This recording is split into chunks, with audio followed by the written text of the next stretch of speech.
Welcome to this series of Virtual University BS 2 years fee structure detail. ये एक ऐसी series है जिसके अंदर आपको वर्चुअल यूनिवर्सिटी के BS 2 years प्रोग्राम का डिटेल फी स्ट्रक्चर बताया जा रहा है। और आज की वीडियो के अंदर आपको वर्चुअल यूनिवर्सिटी के BS इकोनॉमिक्स का 2 years का फी स्ट्रक्चर डिटेल में बताया जा रहा है। तो शुरू करते हैं आज की इस वीडियो को। प्रोग्राम ओवरव्यू भी आपको बताया जा रहा है और उसको बताने का मकसद ही यही है कि आप अच्छी तरीके से फ़ीस को समझ सकें।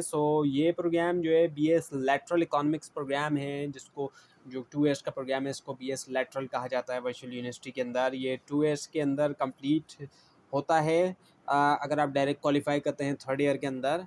और ऐसे स्टूडेंट जो एनुअल सिस्टम से आ रहे हैं तो उनको एक ब्रिज सेमेस्टर, एक एक्स्ट्रा सेमेस्टर भी करना होगा HEC की रिक्वायरमेंट्स की वजह से।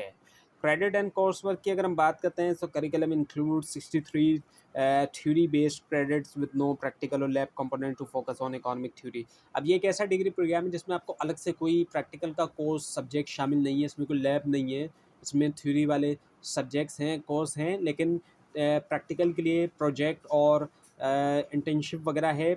इसके अलावा असाइनमेंट्स भी यहाँ पर जो है वो प्रैक्टिकल बेस्ड होते हैं, जो कि प्रैक्टिकली तौर पे आप जिसके अंदर लर्न कर रहे होते हैं। और सेमेस्टर स्ट्रक्चर की अगर हम बात करें तो वैसे अगर 2 years के अंदर कंप्लीट करते हैं तो आपके 4 सेमेस्टर होंगे, लेकिन अगर आप एक एक्स्ट्रा ब्रिज सेमेस्टर आपको अगर उसके लिए क्वालिफाई आप ब्रिज सेमेस्टर में कर रहे हैं, डायरेक्ट क्वालिफाई नहीं कर पा रहे, तो फिर आपके 5 सेमेस्टर जो है वो होंगे। ये सब ये जो है प्रायर नॉलेज के ऊपर जो है वो बेस करता है। टारगेट स्टूडेंट्स की हम बात करें, design for lateral entry student. अब ये प्रोग्राम डिज़ाइन किया गया है लेटरल एंट्री स्टूडेंट्स के लिए, यानी कि जो ऑलरेडी जिनके पास डिग्री मौजूद है 2 years की, ग्रेजुएट्स हैं ऑलरेडी, और वर्किंग प्रोफेशनल आप में से बहुत से लोग ऑलरेडी जो है वो वर्किंग प्रोफेशनल भी होंगे, जो ऑलरेडी अपने या तो जॉब कर रहे हैं या कोई बिज़नेस वगैरह कर रहे हैं। ऑलरेडी आप में से बहुत से लोग जो है वो वर्किंग प्रोफेशनल होंगे। एडमिशन एंड रजिस्ट्रेशन फ़ीस की हम बात करते हैं। इसमें इस प्रोग्राम का जो एडमिशन फ़ीस है, द एडमिशन फ़ी ऑफ 3000, ये 3000 रुपीज़ जो है वो एडमिशन फ़ीस है, जिसके अंदर एडमिनिस्ट्रेटिव कॉस्ट है प्रोसेसिंग की न्यू स्टूडेंट एप्लीकेंट्स की। रजिस्ट्रेशन फ़ीस जो है वो 2500 रुपीज़ है ऑफिशियली जो कि चार्ज किया जा रहा है इनरोल करने के लिए स्टूडेंट्स को। और रिफंडेबल सिक्योरिटी फ़ी है ये, जिसको सिक्योरिटी डिपॉजिट भी कहा जाता है। Refundable security fee of 2000 is collected and return upon programme completion as per university rule. ये एक ऐसी फ़ीस है जो कि वापस आपको मिल जाएगी, और ये डिग्री कंप्लीट होने के बाद आपको वापस मिलती है और जो भी रूल्स हैं उसके मुताबिक यूनिवर्सिटी के। मिसलिनियस फ़ीस में हम देखें इसमें जो है वो 500 रुपीज़ शामिल है। एडमिशन फॉर्म जो होता है उसकी प्रोसेस है।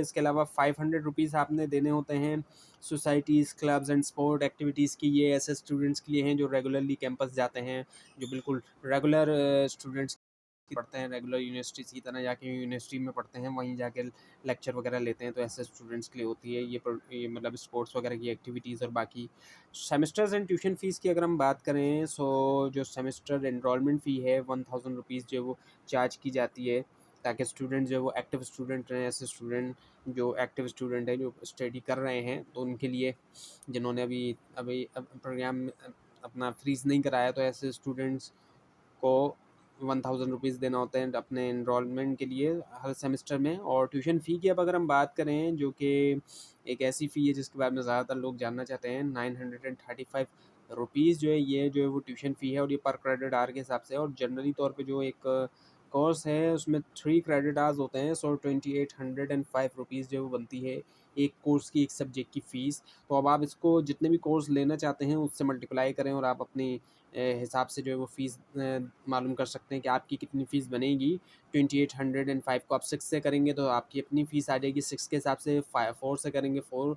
और अगर आप कोर्स वर्क कम रखना चाहते हैं, इसको एज़ अ पार्ट टाइम के तौर पे करना चाहते हैं, तो 2 या 3 कोर्सेज़ भी आप सिलेक्ट कर सकते हैं एक सेमेस्टर में। तो 2 या 3 के हिसाब से फिर आपको फ़ीस पे करना होगी। और ये भी एक चीज़ है कि वर्चुअल यूनिवर्सिटी के अंदर ये भी एक बहुत अच्छी बात है कि आप इंस्टॉलमेंट भी करवा सकते हैं। ज़रूरी नहीं है कि आप लमसम जो है वो एक साथ ही सारी फ़ी जो है वो पे करें, आप जो है वो इंस्टॉलमेंट भी पे कर सकते हैं। और जो टोटल पूरी ट्यूशन फ़ी बनती है 2 साल के अंदर 63 क्रेडिट आवर्स के हिसाब से, वो बनती है 58,905 बनती है वो इस पूरे प्रोग्राम में।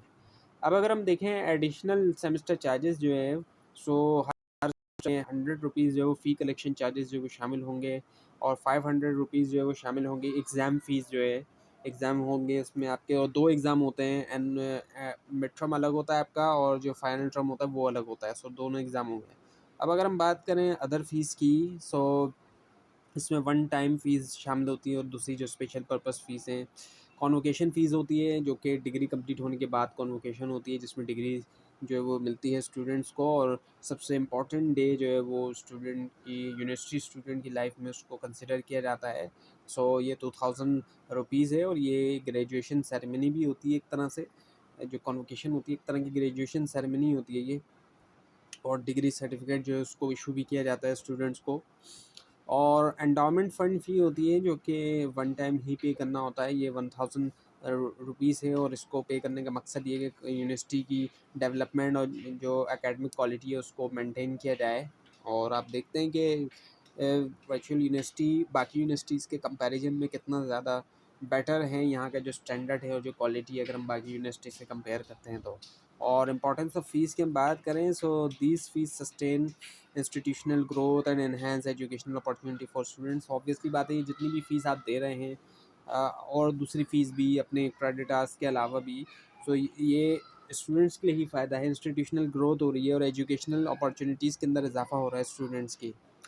अब टोटल फ़ी की अगर हम बात करते हैं, सो टोटल फ़ी हम देखें इस पूरे प्रोग्राम की, वो 76,405 बनती है, जिसमें रिफंडेबल अमाउंट भी शामिल है 2000 रुपीज़ का, जो कि आपको वापस मिल जाएगा। सो ये वो अमाउंट है जो कि 2 ईयर्स के अंदर आपने पे करना है, लेकिन इसमें से हम सिक्योरिटी अमाउंट को निकाल देते हैं, और वो इसलिए क्योंकि वो आपको वापस मिल जाएगा।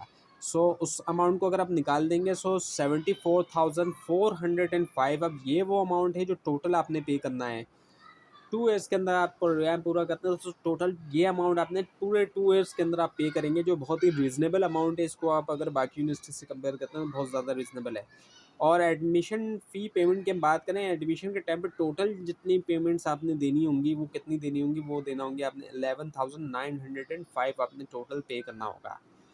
सो फाइनल सेमेस्टर की फ़ी वेरिएबिलिटी की अगर हम बात करें, सो फाइनल सेमेस्टर का, सॉरी फर्स्ट सेमेस्टर का जो फ़ी वाउचर है वो कोर्स सिलेक्शन के ऊपर और इंडिविजुअल स्टडी पैटर्न के ऊपर बेस करता है, जो कि पीछे आपको बताया गया था कि 2805 रुपीज़ के हिसाब से एक कोर्स की फ़ी बनती है 3 क्रेडिट आवर्स की। तो जितने भी आप लेंगे उसके हिसाब से ये फ़ीस जो है वो बढ़ती रहेगी।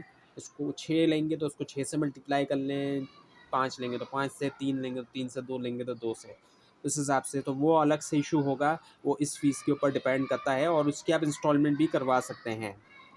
और ट्रांसपेरेंट फाइनेंशियल प्लानिंग है, ट्रांसपेरेंट फ़ीस स्ट्रक्चर है, एक-एक चीज़ आपको बताई जा रही है, ये यूनिवर्सिटी की तरफ से जो ये यहाँ पे आपको बताई गई है।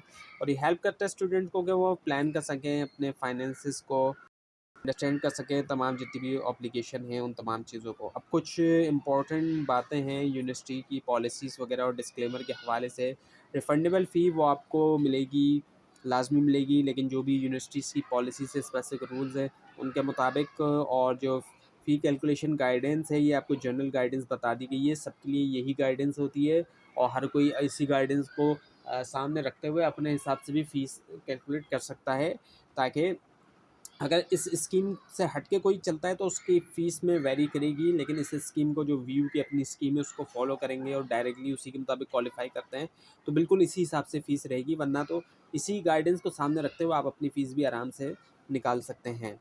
और फ़ीस स्ट्रक्चर रिवीजन की बात करें, सो हर यूनिवर्सिटी के पास राइट होता है कि कभी वो फ़ीस को रिवाइज़ कर सकते हैं, और जिस तरह महंगाई में इजाफा होता है तो हम देखते हैं कि बाकी यूनिवर्सिटी की फ़ीस में भी तेज़ी से हमें इजाफा दिखाई देता है, लेकिन यहाँ पे हमें बहुत ही रीज़नेबल इजाफा दिखाई देता है। तो महंगाई के मुकाबले में बहुत ज़्यादा यहाँ पर रीज़नेबल जो है वो फ़ीस है। So stay informed and update, so students को रेगुलरली चेक करना चाहिए ऑफिशियल यूनिवर्सिटी चैनल भी, और जो भी लेटेस्ट फ़ी पॉलिसीज़ है उसको आप ज़रूर चेक करें, और जो अपडेट्स हैं, और कोशिश की जाएगी कि इस चैनल पे भी आपको जो है वो अपडेट्स जो है वो प्रोवाइड की जाएँ। तो ये थी आज की वीडियो। आपको इस बारे में कोई क्वेश्चन हो, इसमें कोई कन्फ्यूजन दिखाई दे, ज़रूर हाईलाइट कीजिए, और इस पूरी सीरीज़ को देखने के लिए, वर्चुअल यूनिवर्सिटी के बारे में मज़ीद अपडेट्स के लिए इस चैनल को सब्सक्राइब कीजिए, बेल आइकन के ऊपर क्लिक कीजिए। Thanks for watching this video and best of luck.